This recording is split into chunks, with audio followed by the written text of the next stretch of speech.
individuals recovering from addiction. And then at McKinsey, specializing in Medicaid. I recently got my MBA, MPH from the University of Michigan, and I'm now working at United Healthcare in the Medicaid national team with the Chief of Staff doing strategic initiatives. So with that, I'm going to go ahead and kick off the introductions of our panelists. So Sabrina, will you start us off?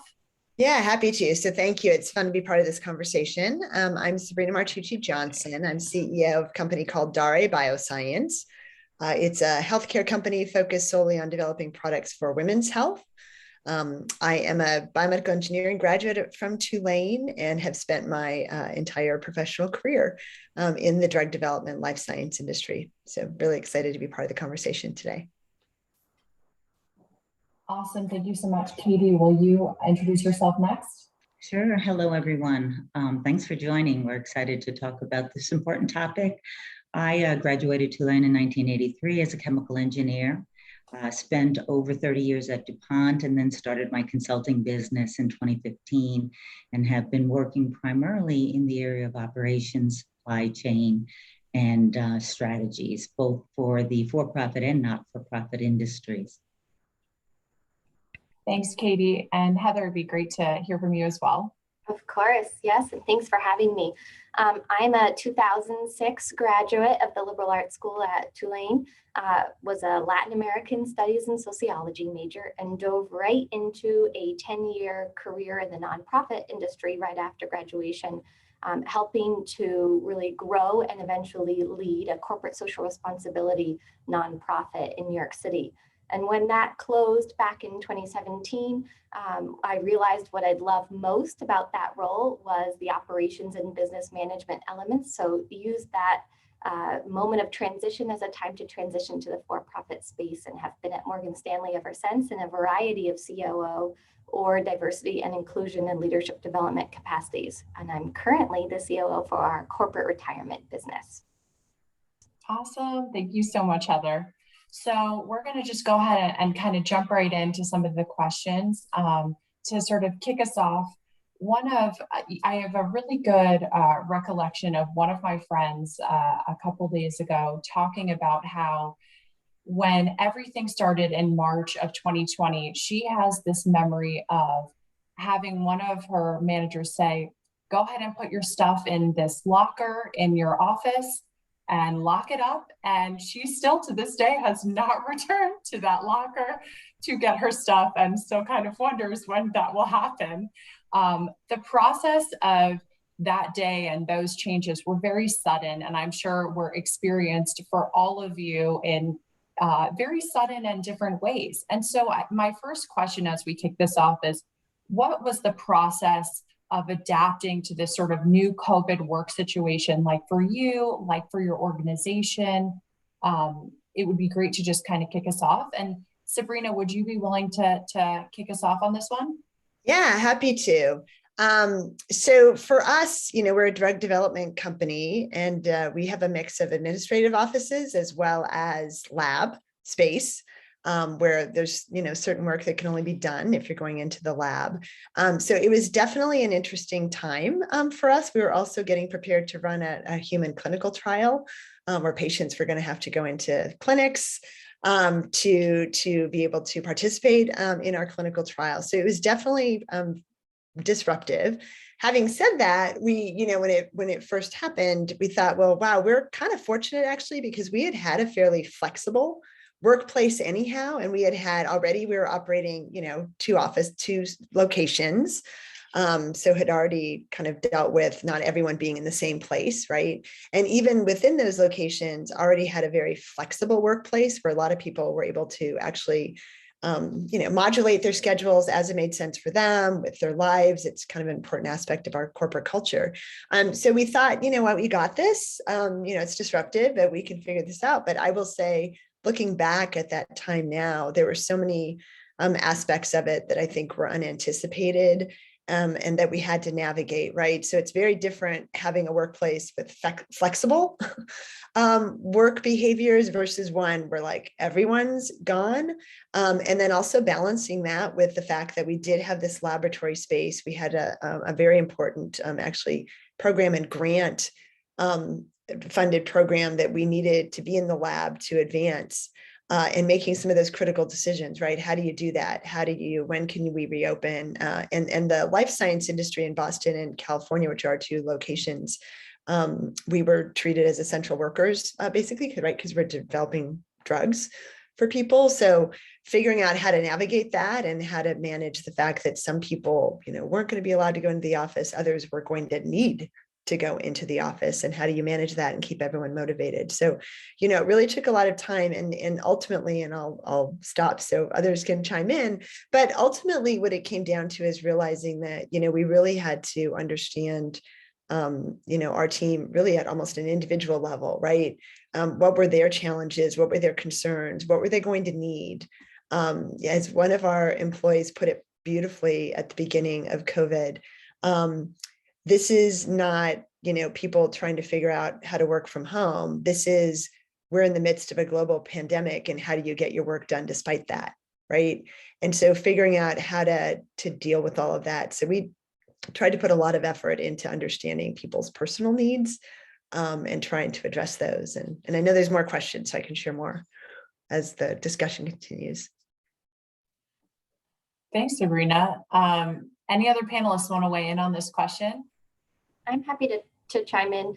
And we had a little bit of a different experience, at least at the beginning, because of course, financial services, for those of you that work in financial services or have friends who do, is a very traditional workplace, and long has been, especially in the area of wealth management. So when we first needed to make that shift to working from home, there were thousands and thousands of employees within my firm and others who had literally never been able to even log in from home, had never had a laptop, had never attempted or been allowed to email outside of the office.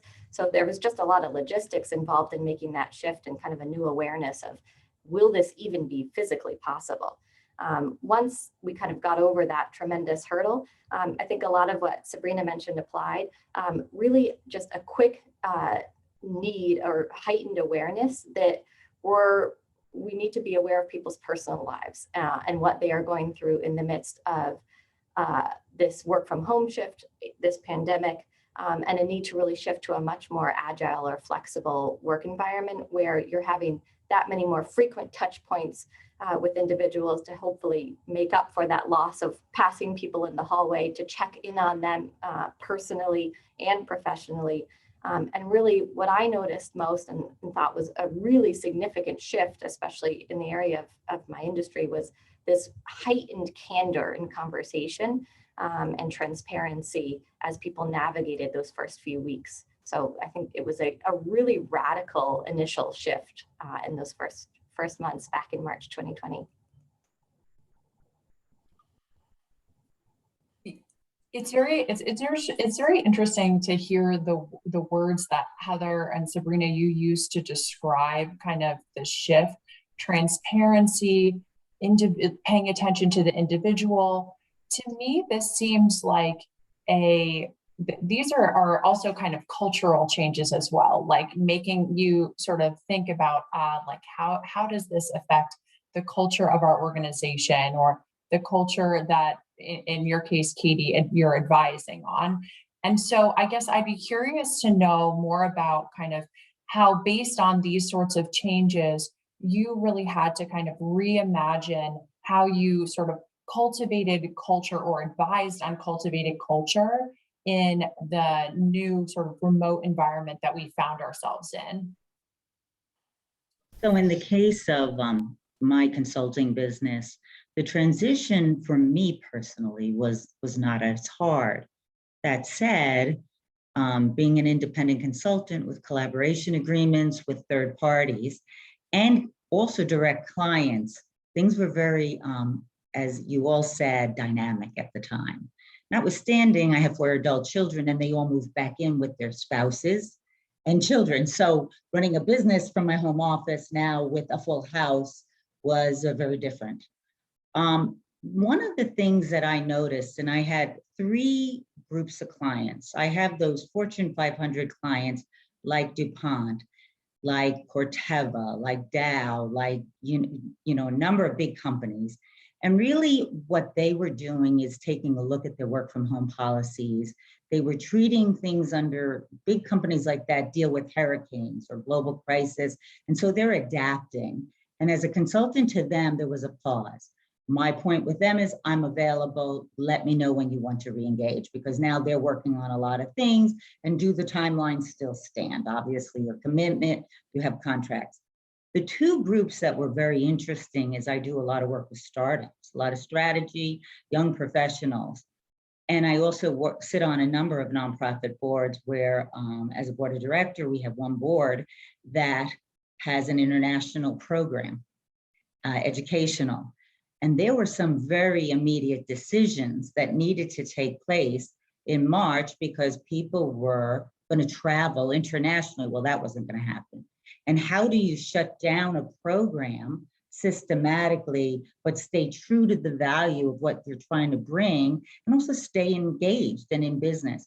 So with the nonprofits, there was a lot of work in revamping their websites, getting a very clear set of communication, helping directors and leaders of the organization, where it's a singing organization, it's a performing arts, those were shutting down left and right. And what we did is raise money for the artists. And we shifted very rapidly and gave scholarships to all these artists who are moving in with their parents and had no place really to go because that industry shut down. The startups, I had 3 sets, some that were ready, they were further along in their process, and they were ready to do some virtual. Some that literally were in really disarray. They were getting funding, but that stopped at the moment. And I actually went into massive layoffs. And that was another very challenging time. The key that comes to mind here is as you go through a crisis, I remember somebody saying, it's really easy to lead when things are going fine and dandy. But wait till that crisis. That's the real color of, that shows the true colors of the leadership.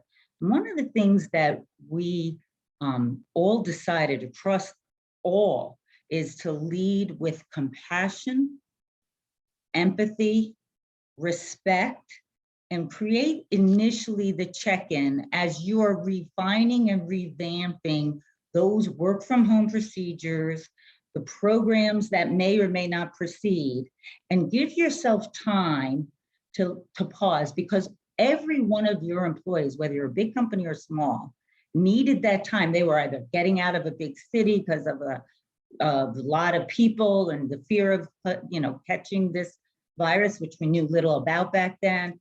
And so that month was really spent on helping people focus on the most critical things, because if the health and well-being of your employees, it doesn't exist, you have no company. So that is real. And I remember the time vividly, because for me as an independent, it wasn't so as difficult, but boy, did my business change. And then in later time, I actually had to revamp my strategy, but that came later. Yeah, and if I can maybe chime in on just a follow-on on those great sort of comments, right, about how it hit different industries and different size of companies differently. And going back to the culture piece, right, of your question, I think, for us as a company, in part because we had already had kind of a lot of flexibility in our work styles, and the transition to having more people working from home and having to solve the problem of how do you create a safe environment for the people that have to go into the laboratory to do their work, we were able to deal with that quickly. And in fact, 2020 for us ended up being one of our best years ever. We ran a very successful clinical trial, and, we kind of overcame, right? Everything was super efficient. We overcame all those hurdles. To your question about culture, that was the thing that in the end, I felt actually took the most work, right? From a leadership perspective to maintain. And, one of the things that is very core to the Dare culture is that, we're proud of how nimble we are, how quick we pivot and make decisions in an industry where that's often needed, right? Things change, fail, succeed, you got to move quickly. We're very proud of that. How our team works super collaboratively and diversity of thought. And a lot of that was really accomplished through those, as we've all been saying, right? Those little like at the water cooler conversations or those, moments. We also, are big believers in fun in the workplace, right? If you have a fun workplace, and our team works very, very, very hard, but it just that people spend more time at work than at home, right? So we had like a team band and things like that we did together that obviously we couldn't do any of that during COVID. So and still to this date, by the way, because we've kind of opened, closed, just like everyone else, right? Just fits and starts. And so a lot of what we tried to focus on is kind of some of the earlier comments. How do you recreate that? Right? How do you recreate that ability for people to share ideas quickly, to have those kind of real-time conversations, and also for people to feel connected? So we played with different things. We've tried pretty much everything. But what we ended up landing on that was really successful and really allowed us to kind of keep our culture, or a couple things. One, we tried all different kinds of online tools, right, to see what was best, but we ended up using one that really allowed our team to have a lot of chat functionality that felt like those, water cooler conversations or whatever.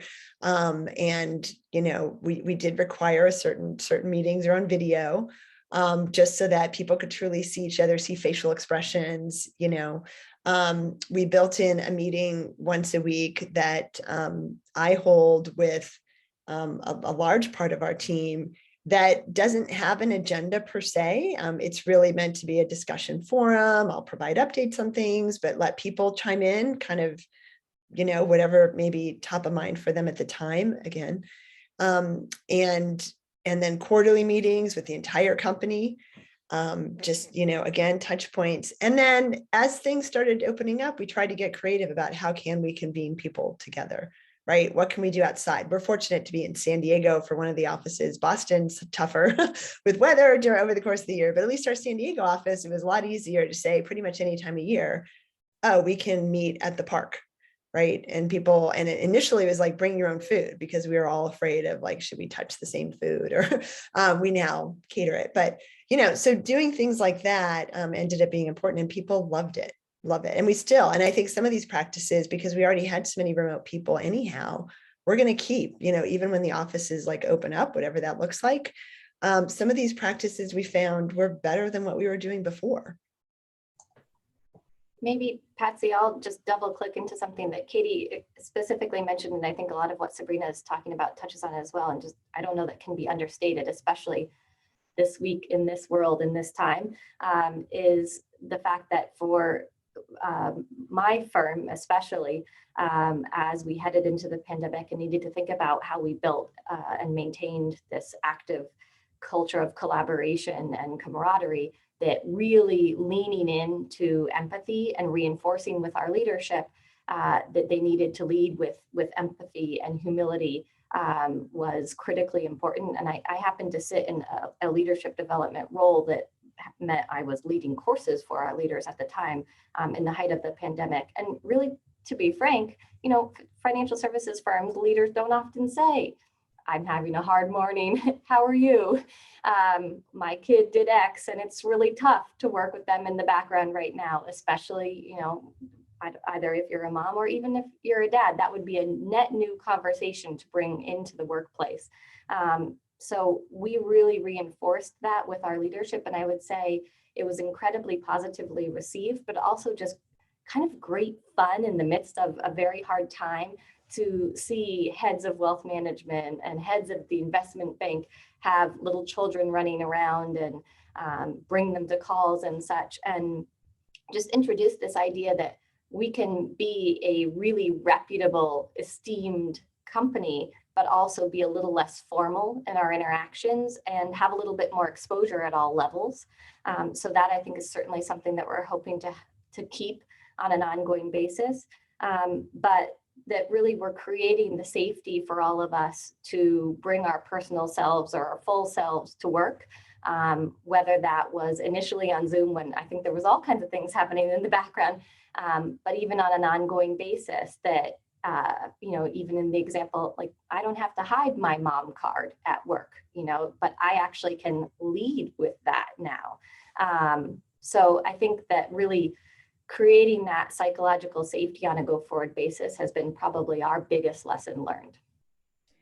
And can I piggyback one thing on what Heather just said? Because I meant to mention this and she just reminded me of it, that bringing your whole self into the workplace, right? Everyone's dealing with that right now, right? And having to have that empathy and having to be open. One of I think the silver linings of COVID is definitely that, right? Especially for organizations that didn't have it.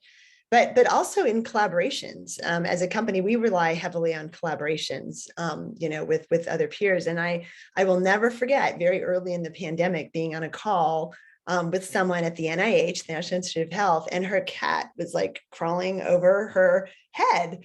And, and she's like, oh, my cat. And I thought, yeah, this is awesome, right? It like broke down barriers that often we have, artificial barriers, right? In a conversation like, oh, I'm so professional and I'm talking to the NIH.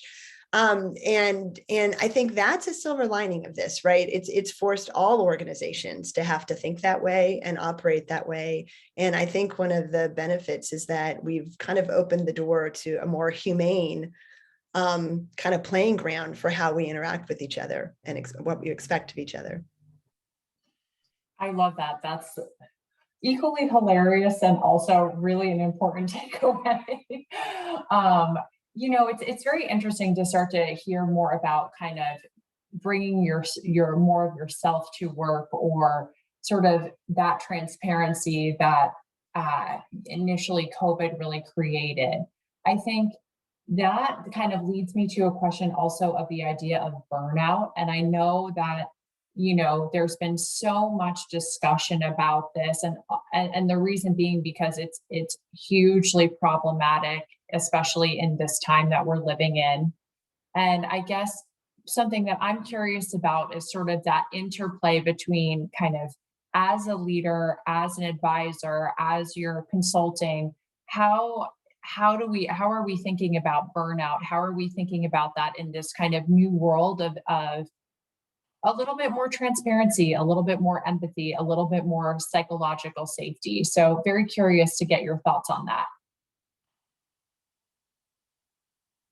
I'm happy to go first. I would say burnout is something, frankly, as a leader, you worry about all the time, right? Particularly if you're in a fast-paced industry.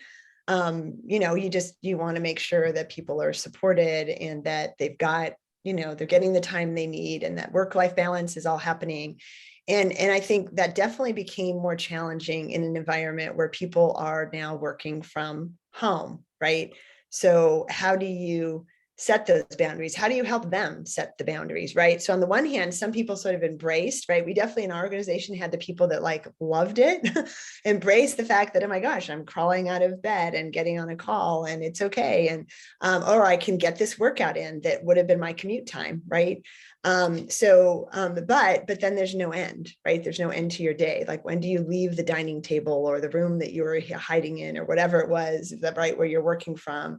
And how do we manage that? And then also you've got that aspect of potential burnout triggers, right? Where people are needing a lot of help to figure out that balance, and that there's no expectation that, like, just because your office is now your home, that you're online 24/7. But then you've got that juxtaposed with also the fact that you now don't have like the fun things about being in a workplace, right? You don't get any of that, right? So some people love business travel. I mean, there are people who love business travel. There's no travel, right? Some people just love those chances to have the like office lunch and the birthday party in the office, or the chat with their friends, and you don't have that. So we tried as an organization to be pretty disciplined in both regards on the, like, hey, there's, I want to be clear, like, you set the schedule that's right for you. And there's no and that may be different than what your normal workday schedule would have been, because now that you're at home, you might have to be homeschooling your child from this time to this time, right? And so you'd prefer to not have meetings then. Just block it on your calendar, right? Let's all be respectful, just block the times. And you might prefer to work late into the evening. You're a night owl, and now you finally have this opportunity to adjust your day according, great. Just make sure everyone's communicating on, what the preferences are, particularly the people that are going to work closely with you, so that we all have a clear understanding of where the boundaries are and when we're going to be available. And then the other piece of it was trying to, just recreate those opportunities for those fun interactions, and for people to have that social time and that time with each other and to celebrate, right? Like right, you've had good things might happen during COVID as an organization. How do you still celebrate that? So we've tried, right? We've done stuff online. We've done, like I said, gather people for lunches, try to keep the festivity, the connectivity, as much as we can. But on the burnout side, really reinforce, give people autonomy to set their schedules in a way that made sense for them in this new working environment, and really kind of reinforces a culture, like respect that, right? So that person's not going to be available in the morning. You just got to understand that and figure out a time. There should be enough hours in the day when you can overlap, figure out, how to schedule accordingly. Awesome. Thanks, Sabrina. Katie, I see you talking, but I think you're muted.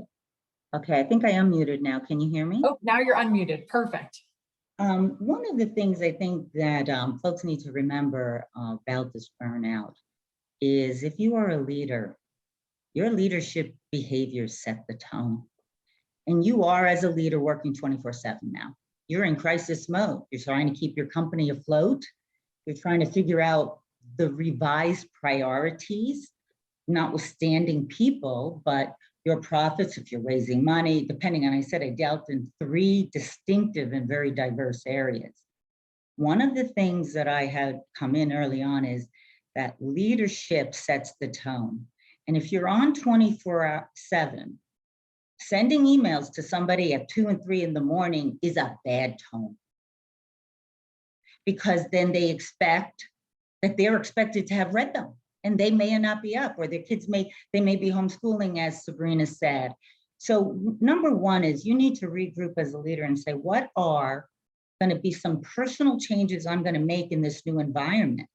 Because bombarding people with emails. Number 2, how will I get, if you have a leadership team, my leadership team engaged differently, more routinely, with the clarity of not just burnout, but the revision of priorities, because some things couldn't happen and other things had to. And, the last thing you want is a leader coming back and saying, well, now my top performer is providing homeschooling and she's working 6 to 9, but my person in Asia, well, you may have to actually redesign a team. Well, that's what you're paid for. So one of the things is leadership. Number 2 is transparency. And the last one is, as leaders and as you flow down in the organization, do not be afraid to role model. And this humility that this is new to everyone, so I may make mistakes. So feedback. And one of the things we have really emphasized during the early part of COVID is getting that feedback, creating the safe place for feedback, whether it was a consulting third party, whether it was a web space where you can go anonymously, whatever. So I would just encourage, and that actually isn't different, as Sabrina said, when you did work, but because you had more engagement, you could feel, because you were present, there was a feel, that felt leadership piece. That is a big part of leadership that became absent in the early stages of pandemic, until leaders have redefined themselves and redefined those their priorities. So I would say, as a leader, you are personally accountable for the culture and the burnout of your employees. And that would be my guidance, whether it was the nonprofit or the startup or the big for-profit. And that was a big deal, because so much of that happened without really thinking about it, because, we all felt leadership. Well, how do you feel when you're all sitting in a cubicle in your office and on Zoom? You don't get that pulse. So you have to redefine your leadership style and your approach first. So that's the only ad I would give to you, Sabrina. And I know you had to do it, being a leader of your own company. Yeah, and maybe I can just add on, Katie, to what you were speaking to of modeling. or having the leaders model the culture and the behavior that they're looking for, which I think is just so important.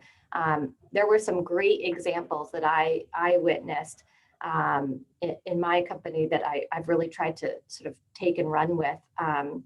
One was not only modeling that open dialogue about, what my new routine is. We had heads of huge divisions speaking about, okay, guys, well, I wanted to let you know I'm going to try to exercise in the morning or go outside at least once. Do you all want to take a 10-minute break with me? We'll do that together.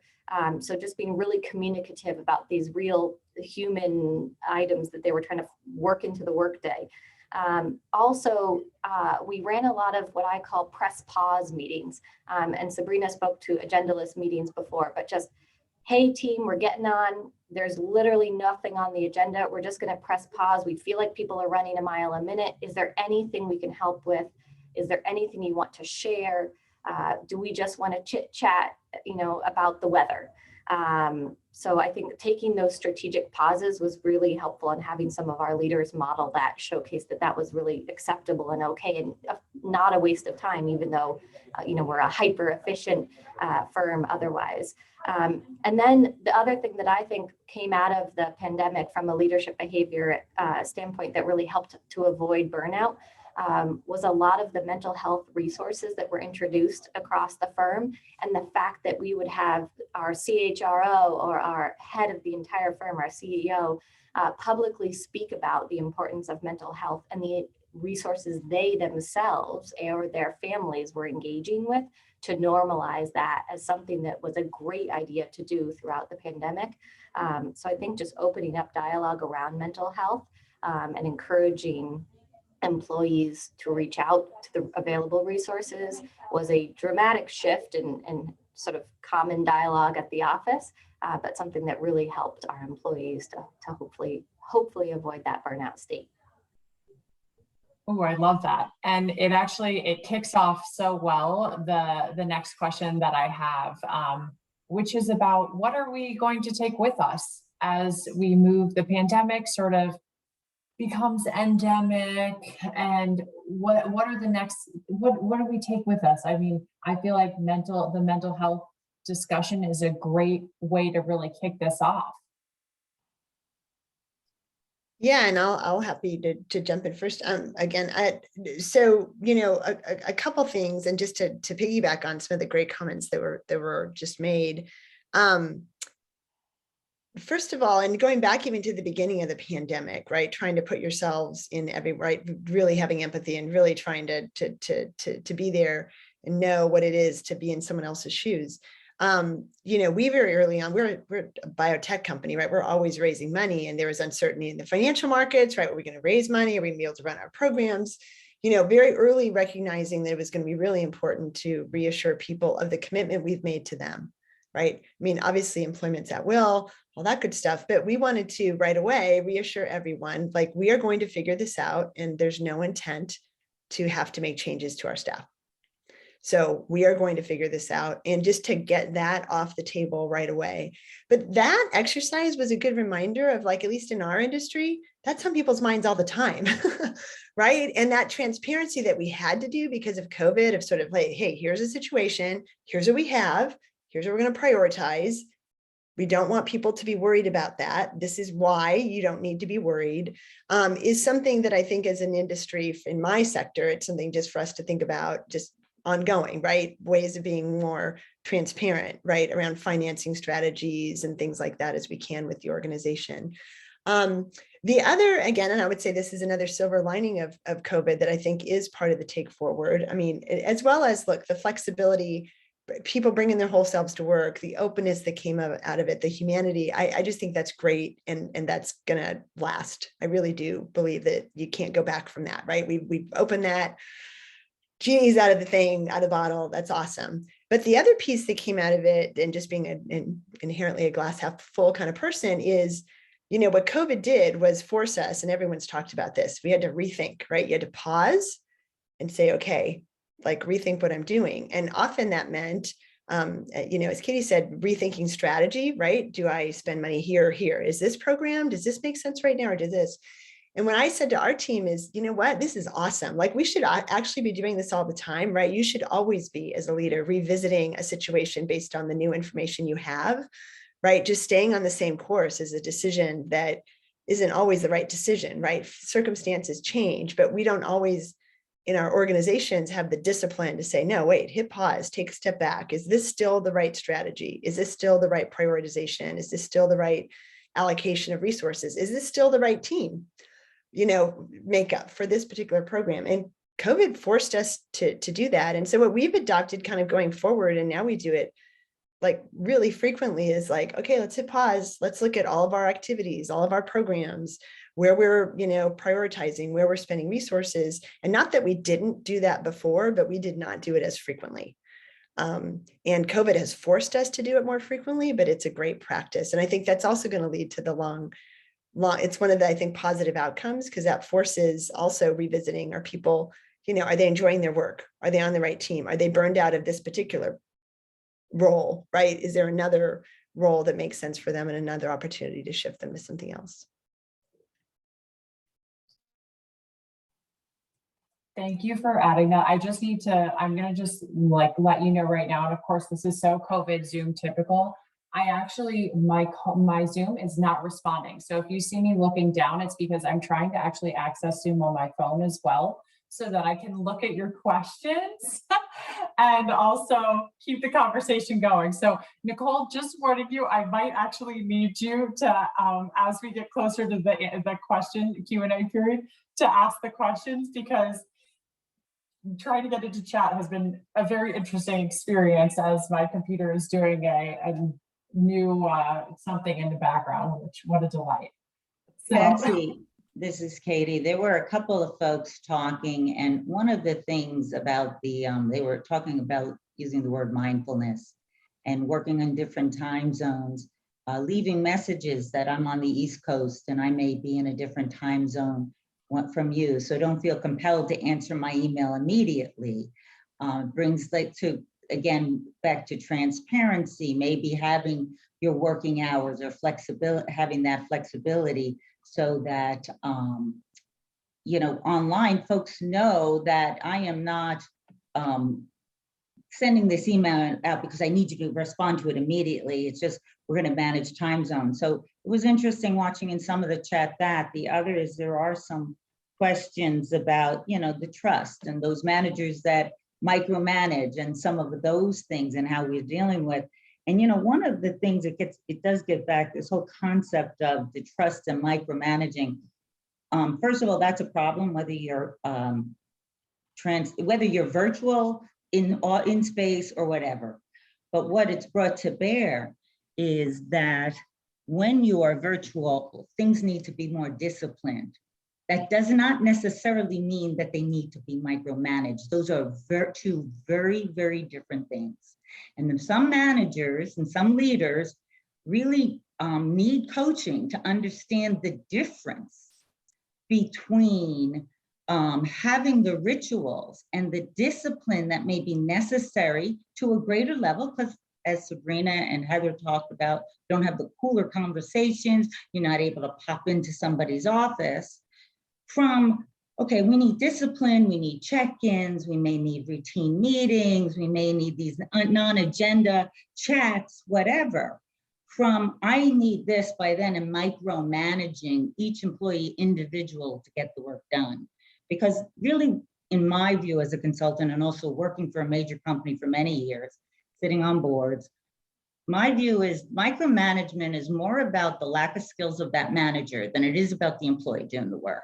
And at some point, leadership has to step up and deal with the micromanager and move them back into an independent contribution role, because maybe that's what they're best at, or they're going to have to show a transition, because it will create burnout for those handful of employees that person's managing. But worse yet, you will lose talent. And so you can't afford that, especially during very challenging times. So just those folks who are talking about trust and micromanaging, again, that micromanagement is a problem, but it was heightened or can be heightened during a virtual setup, which again calls upon leadership to deal with that micromanager. That's where feedback, transparency, and, you know, the flow down of leadership. These rituals for employees are critical, but remember, leaders are also employees, so they too need the rituals and the check-ins, et cetera. Yeah, and I can build on that, Katie, because this one of the things that, and to answer Patsy's question about what are we taking forward from our sort of remote work experience or that work culture, is we found even if leaders really embraced empathy, led with humility, had personal professional check-ins, you know, did all the things we were asking of them, are making that shift and creating those flexible work environments, that when everyone is both very spread out, working potentially different schedules, and also dealing with so much in the world around them, there's just that much more of a need for contact that it can't all be on a leader. So what we found is we really needed to reinforce this idea within our teams of shared accountability, that the culture was all of ours to build. And yes, that doesn't at all take away from the fact that the leaders needed to first model what we were looking for. But that if we all sort of had this idea that the culture was ours to tweak and ours to drive on a go forward basis, or if we're thinking about not going back to work, but forward to work together, that's something that we found really resonated with our teams. And our teams would do things like check in on each other or hold virtual coffee chats to just say, you know, I know boss person X isn't here today, but I wanted to just see how you guys are doing, or more one-on-ones just with peers and exchanging ideas, or what have you learned has worked really well when you're trying to make a senior presentation or a pitch virtually. So this sort of idea of co-elevation or bringing each other up is something that I think was largely a new concept. At least there were probably people doing it and not maybe realizing it. But something that we found really helped as additive in the last year or so. And I really hope and certainly plan to for my own team is something we take forward, of this greater sense of it's not just all on the leader to tell us what to do or to check in on us, but we can all do that with each other. I love that. Yeah, and if I can add, I was just going to add, because there's comments from Katie and Heather, you know, I'm listening to it both and I agree with everything that was said. You know, it's just another, I think, aspect of the pandemic, which is what it did was it amplified kind of the things you're doing well as an organization and the things you're not doing well as an organization, right? And the micromanaging is a great example of that.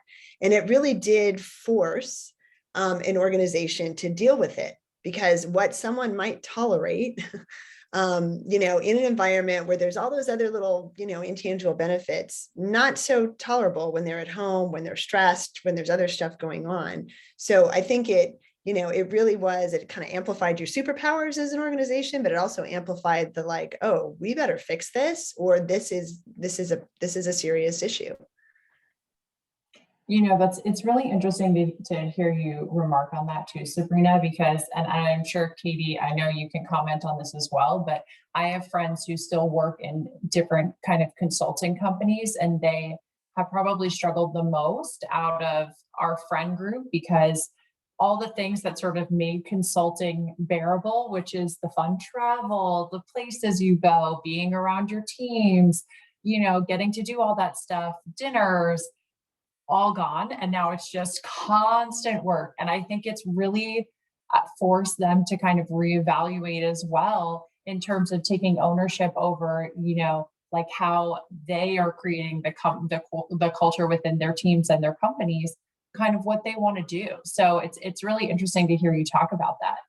One other thing I'd be curious about, and then we can open it up to questions as well. So in terms of kind of, you know, organizations that you felt have done a particularly good job kind of showing leadership from a diversity, equity, and inclusion perspective during this time, because we all know there's been so much that's kind of happened in the last 2 years related to DEI, and the two kind of COVID and the experience of COVID and DEI have really gone hand in hand in the last couple of years.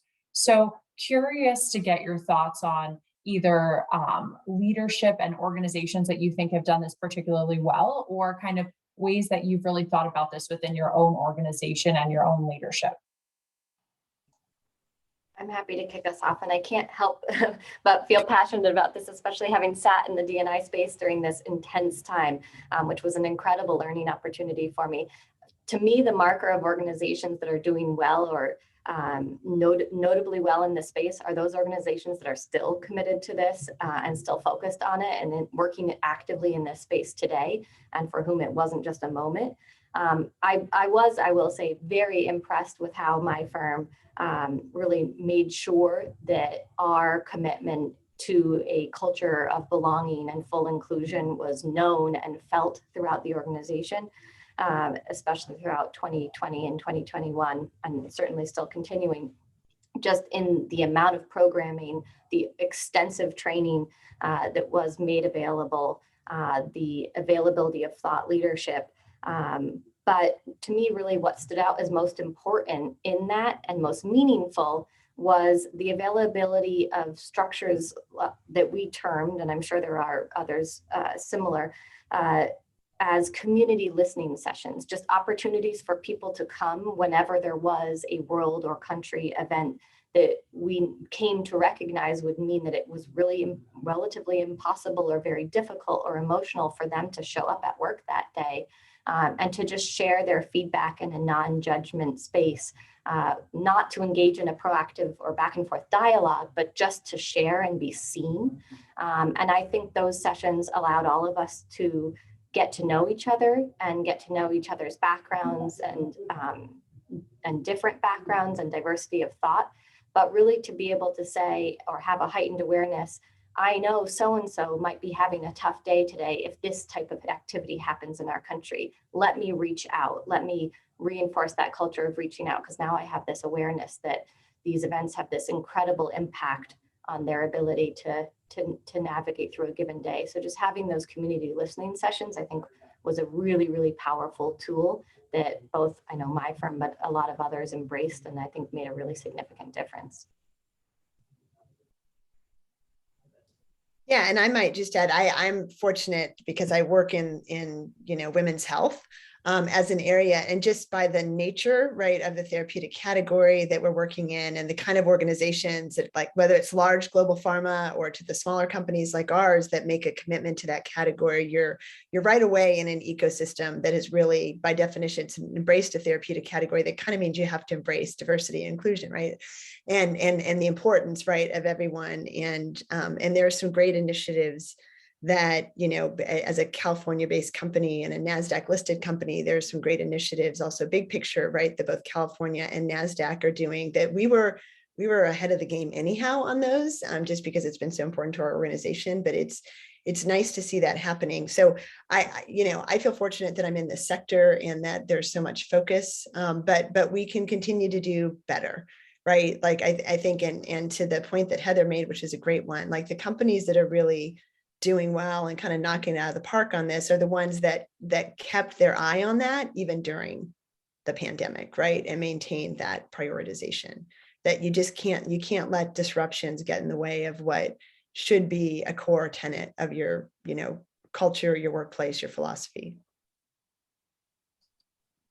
Yeah, what I noticed in consulting and having worked with some clients, both on a for-profit and also a pro bono case where there's been nonprofits who are unable to redo their strategies, et cetera, is that during this time, there was a lot of also upheaval between crime, between social justice has been big issues.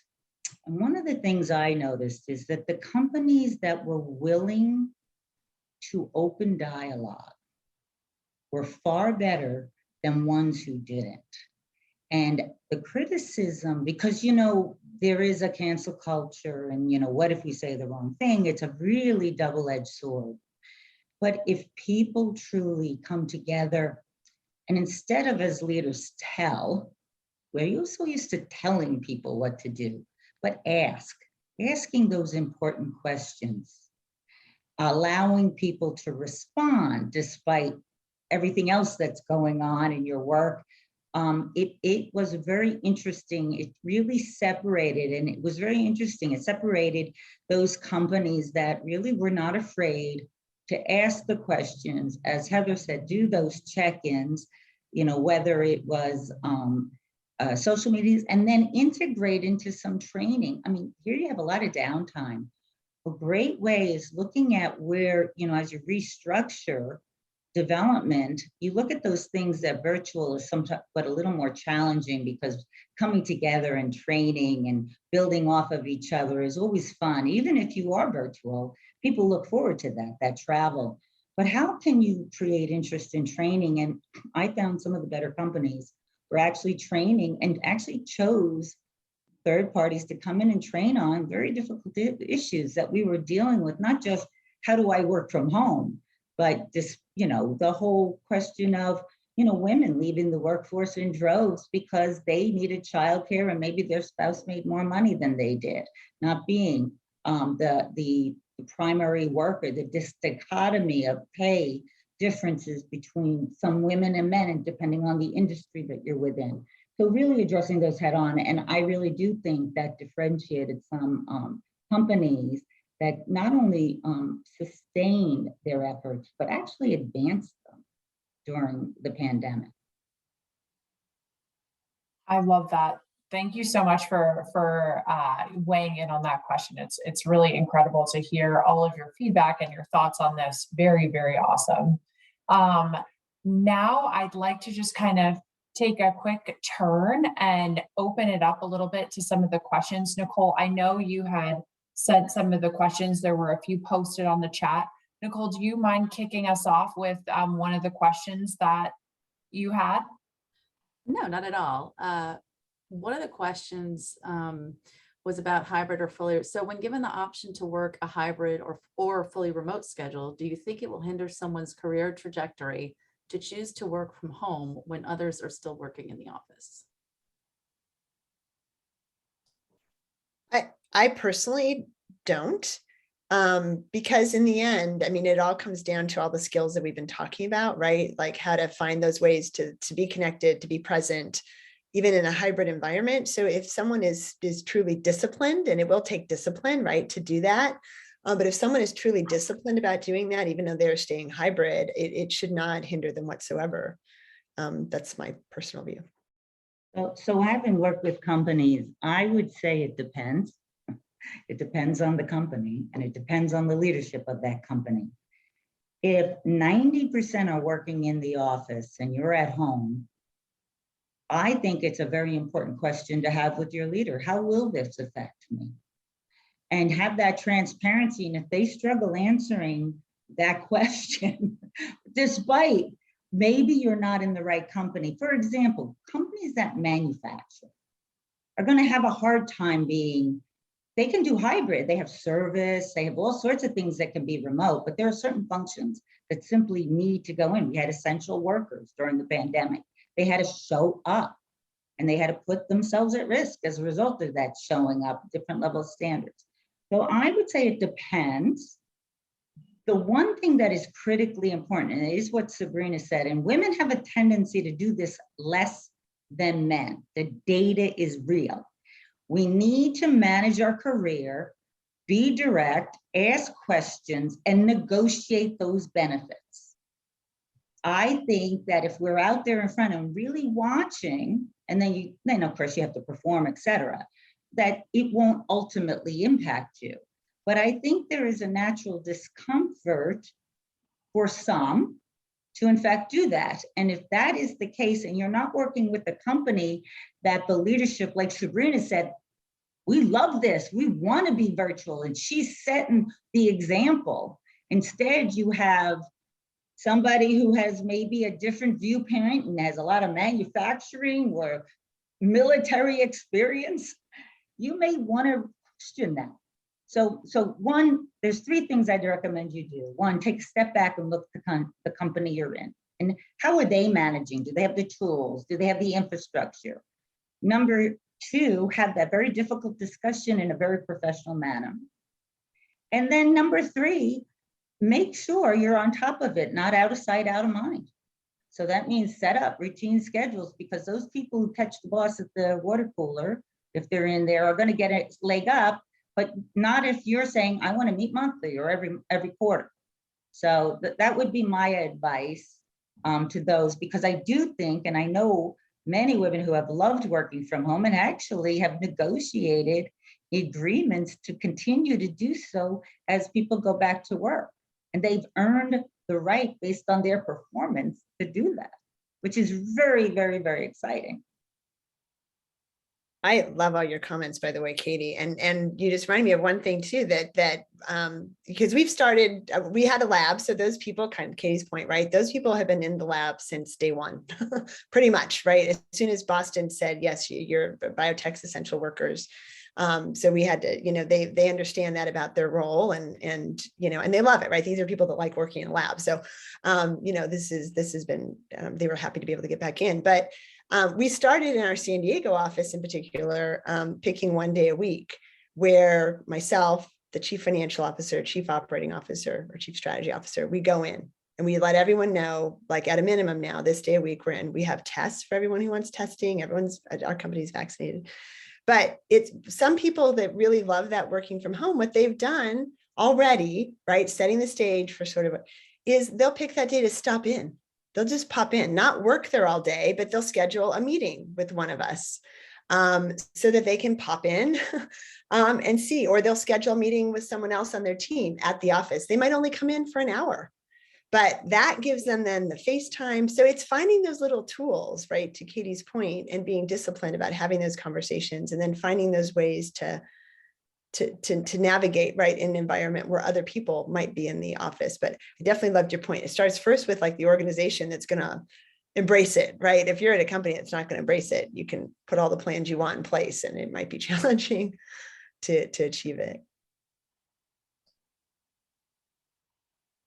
Thanks, Sabrina and Katie, for your thoughts on that. Nicole, do you want to go through another question? Sure. I was just reviewing the questions about trust. I think we've covered a lot of that in answering these other questions. You may have touched on this one, but we have a question of, do you think the benefits of knowing others better through Zoom, like the NHI meeting, will fade away, or is there a way we can keep some of those benefits? I can maybe touch on that. I think there's even quite a bit of data on knowing each other at a personal level allows those around you to feel more safe. We talked about psychological safety a little bit at the beginning of the session. And by feeling safe, you feel more open to sharing ideas, to being vulnerable, to being more receptive to feedback. And there is a lot of evidence. I think Google did an interesting Project Aristotle on it, actually, on how that feeling of safety, of knowing each other as people, of feeling seen, allows teams to collaborate more openly, quickly, efficiently, and effectively, and generally have a bigger impact or better results long term. So I don't think that will fade, but of course, to a lot of what Sabrina and Katie and I have said throughout the session, takes active work to maintain, continuously checking in with people, continuing to acknowledge each other and embrace each other as people and then professionals. But with that effort, I think that there are a lot of ongoing, long-term, sustainable, positive results as a business, or for your bottom line as a business.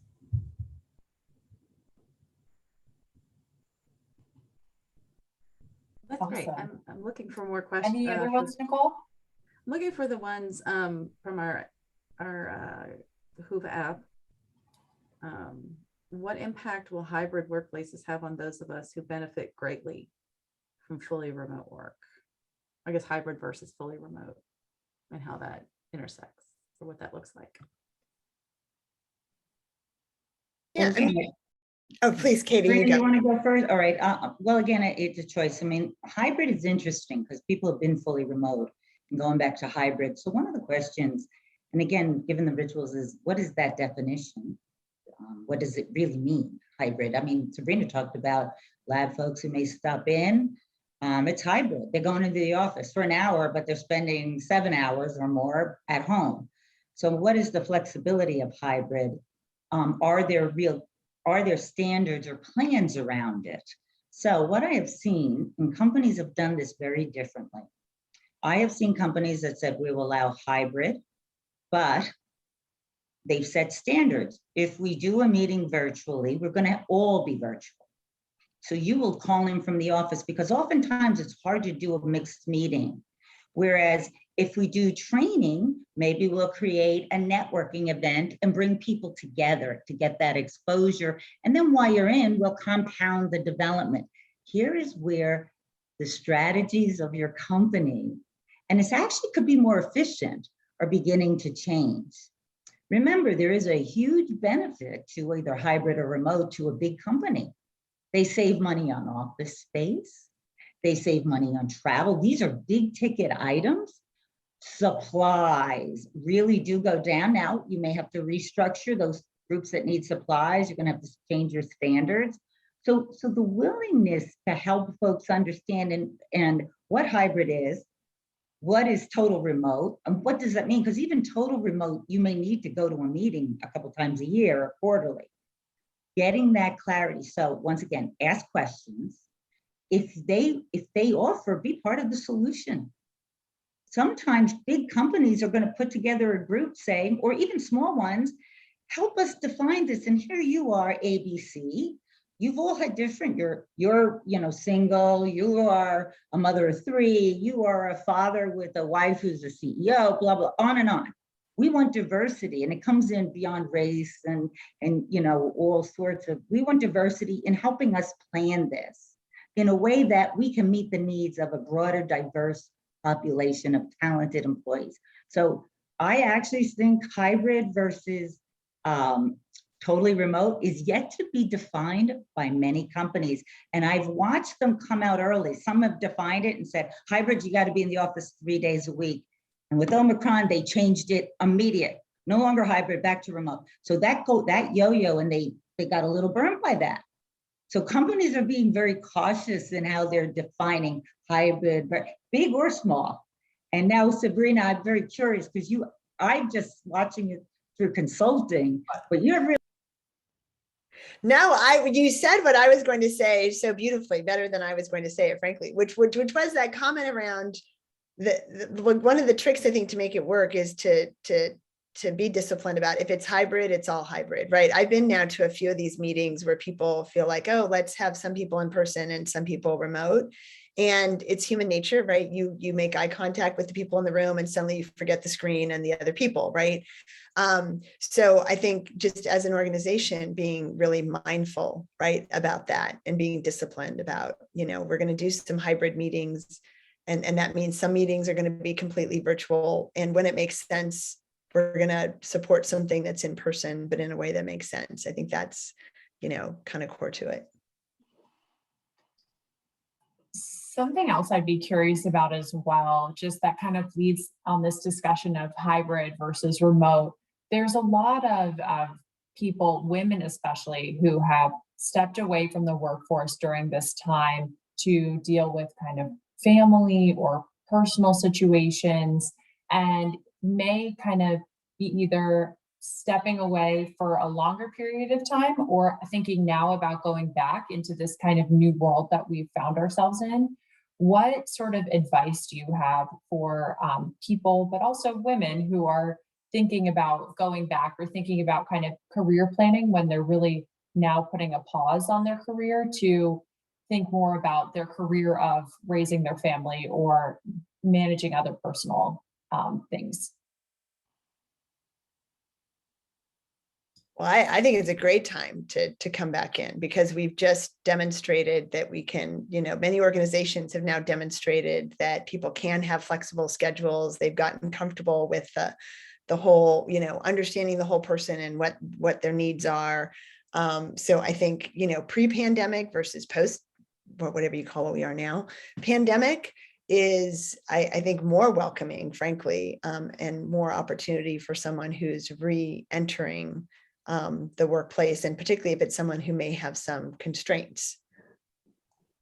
Yeah, I would agree with Sabrina and would just say, I think it's an excellent door opening to have that conversation and be very clear in setting expectations for what you can realistically do from a schedule standpoint, what your constraints are, and negotiate around that, and to a degree that probably there wasn't a lot of receptiveness to previously in some industries. So I would say there is a great opportunity, and be vocal and clear in setting those expectations.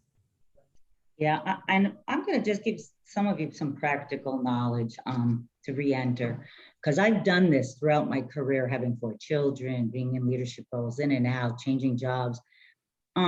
First, it starts with you and really understanding what you want, leading yourself, and being very clear on that. What's non-negotiable for you? Not that you have to tell everybody.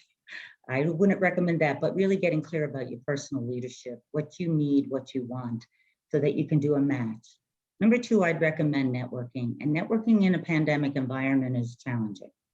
But you do have more people taking the time to put out all those contacts, whether it's through something like this, to get that coaching and networking in a way that you're asking for guidance, not asking for the job, you're asking for guidance. And you'll start building a clarity and an understanding of maybe niche markets, things you really need to do, want to do, whatever. Because sometimes reinventing yourself, it can be challenging. And number 3, take time to look at some of the online tools for brushing up on certain skills. During the pandemic, I've had to restructure my entire consulting business. I had collaborations with major consulting firms. Their business dropped, obviously my business dropped, et cetera. And having to come back has been challenging. I mean, it is challenging because now, companies are still figuring out where they are. But I did 3 things. I decided that I want to stay in the game, so I kept my business afloat. I did some extra pro bono work because I had the time, kept my mind active, which was great.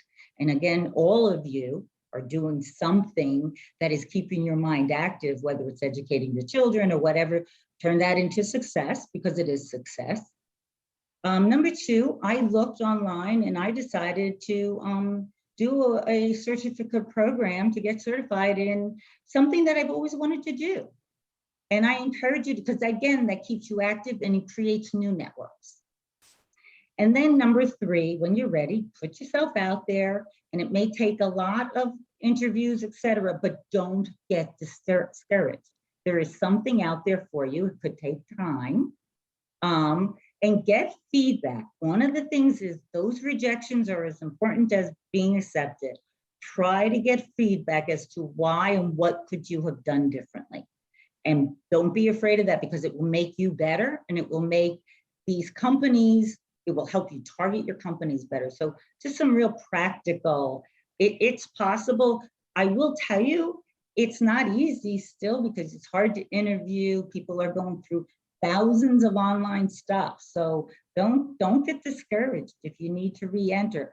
There is opportunity. You heard it from Sabrina, you're hearing from Heather. There's a lot of opportunity out there. You just got to get the right match. I love that. I guess along those similar veins, I'd also be curious what advice you might have for people who are entering the workforce, perhaps from undergrad or out of high school for the first time in this kind of remote environment.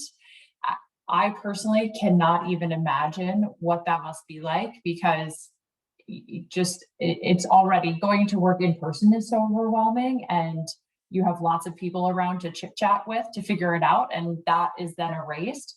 So very curious to get your thoughts and advice for individuals who are going into the workforce for the first time in this new environment, and how you might be thinking about that.